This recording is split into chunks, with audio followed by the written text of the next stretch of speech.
Ce matin, dans le bureau de Camp Nou, Laporta accueille Ansu Fati et son agent Laporta, calmement, presque paternel. « Asseyez-vous. Je vous remercie d'être venu. » Silence. Le bruit discret d'une horloge au mur. L'agent s'assoit sans un mot.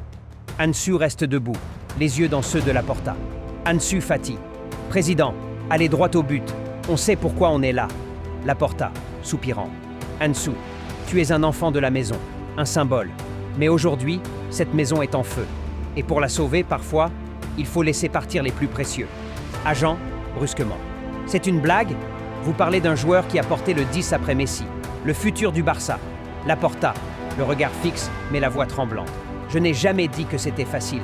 Mais ce n'est plus une question de talent. C'est une question de choix, de stratégie, d'évolution. » Ansu Fati, d'une voix calme, blessée. « Donc je suis un pion dans votre stratégie ?»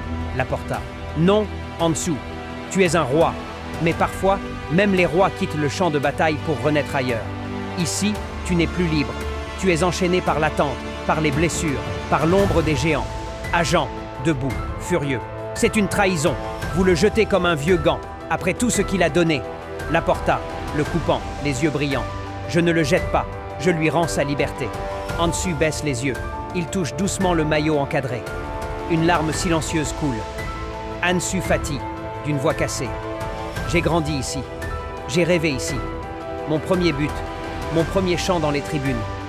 Mais peut-être que rêver ailleurs n'est pas une trahison. » Agent, abasourdi, se tournant vers Ansu. « Tu acceptes ça? Ce coup de poignard ?»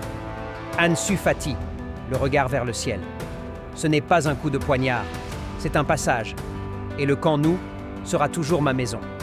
Même si je pars par la petite porte, je reviendrai par la grande. »